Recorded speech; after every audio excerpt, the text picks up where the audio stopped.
আসসালামু আলাইকুম রহমতুল্লাহ। সুপ্রিয় শিক্ষার্থীরা, আশা করি তোমরা সবাই ভালো আছো। এই ভিডিওটি তৈরি করেছি ষষ্ঠ শ্রেণীর শিক্ষার্থীদের জন্য। ষষ্ঠ শ্রেণীর পরীক্ষাটি হবে ডিজিটাল প্রযুক্তি। তোমাদের এই ডিজিটাল প্রযুক্তির প্রশ্ন ও উত্তর নিয়ে আমি হাজির হলাম। তোমাদের আসল প্রশ্ন দেওয়া হবে পরীক্ষার আগের রাতে, তখন তোমরা প্রশ্ন ও উত্তর পেয়ে যাবে। তার জন্য অবশ্যই আমাদের চ্যানেল অবশ্যই সাবস্ক্রাইব করে রাখবা। এটি একটি নমুনা প্রশ্ন। এই নমুনা প্রশ্নে তোমাদের এগুলো কমন আসার সম্ভাবনা অনেক বেশি। তাহলে আমাদের চ্যানেল অবশ্যই সাবস্ক্রাইব করে রাখবা এবং ভিডিওতে একটি লাইক করে যাবা। তাহলে চলো শুরু করা যাক। দেখতে পাচ্ছ প্রশ্ন নম্বর 1, উপহার কয় ধরনের হতে পারে? উপহার বানাতে কি কি বিষয় জানা দরকার? তাহলে চলো আমরা এই প্রশ্ন 1-এর উত্তর দেখে নেই। প্রশ্ন 1-এর উত্তর হলো উপহার 2 ধরনের হতে পারে, যেমন 1 ডিজিটাল উপহার। উদাহরণ, ডিজিটাল উপহারের উদাহরণ আমরা দেখে নেই। ডিজিটাল উপহারের উদাহরণ হলো ডিজিটাল কোনো ছবি, ডিজিটাল তথ্য, অডিও বা ভিডিও রেকর্ড। তাহলে তোমাদের নন ডিজিটাল উপহার, তোমাদের এখানে 2 নম্বরে রয়েছে নন ডিজিটাল উপহার। তোমাদের এই নন ডিজিটাল উপহারে চলো উত্তর দেখে নেই। নন ডিজিটাল উপহার বা হাতে তৈরি উপহার বানাতে যে সকল বিষয় জানা দরকার। উপহার বানানোর জন্য আমাদের কাছের মানুষের পছন্দ অপছন্দ জানা দরকার। পছন্দ অপছন্দ জেনে যদি আমরা উপহার বানাই, তাহলে আমরা সঠিক উপহারটি বানাতে পারবো। তাহলে তোমরা বুঝতেই পারছো এখানে কি বলা রয়েছে। তারপর এখানে রয়েছে প্রশ্ন নাম্বার 2।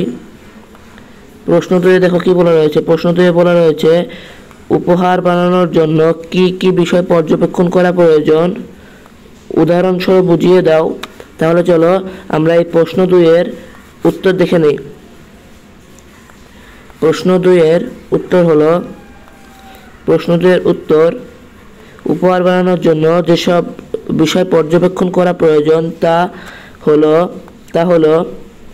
1 যার জন্য উপহারটি বানানো হবে সেই মানুষের পছন্দ অপছন্দ জানা প্রয়োজন। তাহলে আমরা তার জন্য সঠিক উপহারটি বানাতে পারবো। দেখতে পাচ্ছ এখানে জানা প্রয়োজন, তাহলে আমরা তার জন্য সঠিক উপহারটি বানাতে পারবো। 2 যাকে উপহারটি দিচ্ছি তিনি সেই উপহার বা তথ্যের সঠিক ব্যবহার করতে পারছেন কিনা তা জানা প্রয়োজন। তাহলে বুঝতে পারছো এখানে কি বলা রয়েছে। এখানে 3 নম্বরে বলা রয়েছে 3 নম্বর, উপহারটি সেই মানুষের জন্য কতটা কাজে লাগতে পারে বা তিনি কতটা উপকৃত হবেন সেটা জেনে যদি উপহার বানাই তাহলে উপহারটি সুন্দর হবে। তাহলে তোমরা বুঝতেই পারছো তোমাদের তোমরা এখানে কি বলা রয়েছে। এখানে উদাহরণ, একজন বৃদ্ধ মানুষ প্রতিদিন মানুষের কাছ থেকে সাহায্য নিয়ে খাবার কিনে খান। তিনি পড়তে পারেন না। যদি কোনো সহায়তা কেন্দ্রের ঠিকানা প্রিন্ট করে উপহার হিসেবে দেওয়া হয়, তাহলে সেই উপহার তার জন্য কাজে আসবে না। তাহলে তোমরা বুঝতেই পারছো এখানে উদাহরণ দেওয়া হয়েছে কারণ যাতে তোমরা বুঝতে পারো। আর তোমরা অবশ্যই আমাদের চ্যানেল সাবস্ক্রাইব করবা, তাহলে তোমরা সবার আগে ভিডিও পেয়ে যাবা। প্রশ্ন 3, প্রেক্ষাপট, টার্গেট গ্রুপ ও কন্টেন্ট কাকে বলে, উদাহরণ দাও। তাহলে চলো আমরা উদাহরণ দেখে আসি। উত্তর, প্রেক্ষাপট কোনো নির্দিষ্ট জনগোষ্ঠী বা মানুষকে বিবেচনায় নিয়ে যখন একটি কন্টেন্ট বা উপহার তৈরি করা হয়, তখন সেই কন্টেন্ট বা উপহারের একটি বিষয় থাকবে এবং এই বিষয়কেই বলা হয় প্রেক্ষাপট। তোমাদের এই প্রশ্নগুলো খুবই গুরুত্বপূর্ণ, এগুলো তোমাদের পরীক্ষা আসার সম্ভাবনা অনেক বেশি। তার জন্য আমাদের চ্যানেল সাবস্ক্রাইব করে রাখবা। টার্গেট গ্রুপ কাকে বলে? কোনো নির্দিষ্ট জনগোষ্ঠী বা মানুষকে বিবেচনায় নিয়ে যখন একটি কন্টেন্ট বা উপহার তৈরি করা হয়, তখন নির্দিষ্ট মানুষ বা জনগোষ্ঠী হলো টার্গেট গ্রুপ বা লক্ষ্য দল। তাহলে তোমাদের এই যে টার্গেট গ্রুপ বা লক্ষ্য দল এগুলো তোমাদের কাজে আসবে। এর জন্য অবশ্যই আমাদের চ্যানেল সাবস্ক্রাইব করে রাখবা। আর এগুলা কলাম তোমাদের প্রশ্ন হিসেবে আসার সম্ভাবনা আছে। এই কন্টেন্ট কাকে বলে? কোনো নির্দিষ্ট বিষয়ের তোমাদের এখানে বলা রয়েছে কোনো নির্দিষ্ট বিষয় তথ্যসমূহ তুলে ধরার মাধ্যমই হলো কন্টেন্ট। তাহলে বুঝতে পারছো এখানে কি বলা রয়েছে, এগুলো তোমাদের পরীক্ষা আসার সম্ভাবনা অনেক বেশি, তার জন্য এগুলো তোমরা খাতায় নোট করে রাখবা। তবে এখানে তোমাদের উদাহরণ দিতে বলেছিল। উদাহরণ 1, মিতু ও তার কয়েকজন বন্ধু মিলে চিন্তা করলো তাদের বিদ্যালয়ের প্রাঙ্গণটি অপরিষ্কার এবং তারা সেটি পরিষ্কার করতে চায়। মিতু তার শ্রেণীর সব শিক্ষার্থীকে রাজি করানোর জন্য ডাবল ক্লাসরুমে গিয়ে সবার উদ্দেশ্যে পরিষ্কার পরিচ্ছন্নতার প্রয়োজনীয়তা সম্পর্কে ভাষণ দেয়। আরেকজন বলল, নোটিশ বা বিজ্ঞপ্তি লিখি। তারপরে তোমাদের এখানে বলা রয়েছে, একজন বলল নোটিশ বা বিজ্ঞপ্তি লিখতে বলেছিল। তারপরে অন্য একজন বলল পরিষ্কার পরিচ্ছন্নতার প্রয়োজনীয়তা নিয়ে একটি নাটিকা করি। এগুলা ওরা ওদের মতামত দিচ্ছে। তোমরা এভাবে তোমাদের নাটিকা করতে বলতে পারে। অবস্থা বা প্রেক্ষাপট, বিদ্যালয়ের পরিষ্কার প্রাঙ্গণ। তোমাদের এখানে একটা নাটিকা মানে একটা গল্প দেওয়া হয়েছে, এখান থেকে একটা প্রশ্ন এসেছে যে অবস্থা বা প্রেক্ষাপট কি। এখানে অবস্থা বা প্রেক্ষাপট হচ্ছে তোমাদের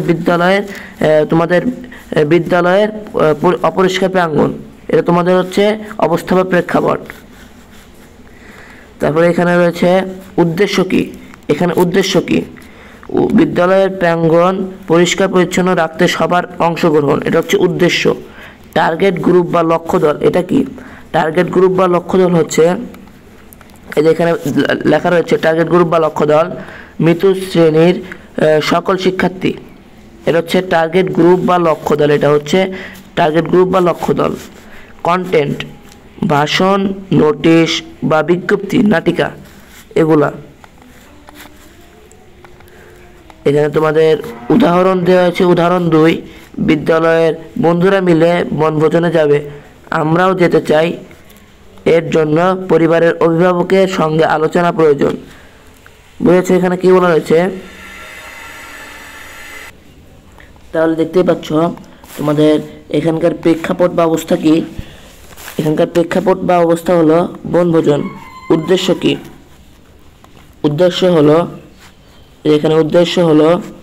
এখানকার উদ্দেশ্য পরিবারের সম্মতি নিয়ে বনভোজনে যাওয়া। তাহলে বুঝতে পারছো। আর এখানকার টার্গেট গ্রুপ বা লক্ষ্য দল আমাদের অভিভাবক। আর কন্টেন্ট কি? কন্টেন্টটা তোমরা হয়তো জানো। কন্টেন্টটা হলো কন্টেন্ট বনভোজনের ভিডিও কন্টেন্ট, ইমেজ কন্টেন্ট। তাহলে বুঝতে পারছো। আর এখানে রয়েছে প্রশ্ন 4। প্রশ্ন 4-এ বলা রয়েছে উপহার বানানোর সময় কি কি বিষয় খেয়াল রাখা উচিত বুঝিয়ে লেখো। তাহলে চলো আমরা এই প্রশ্ন 4-এর উত্তর দেখে নেই। প্রশ্ন 4-এর উত্তর হলো উদাহরণ বানানোর সময় কিছু বিষয় খেয়াল রাখতে হবে।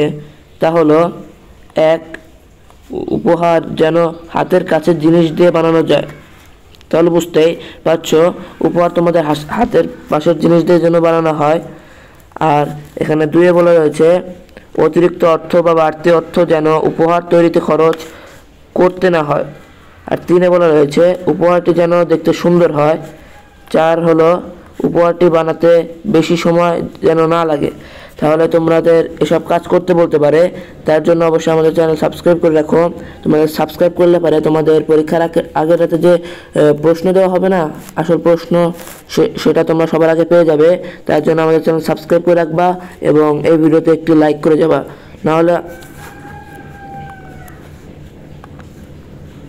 তাহলে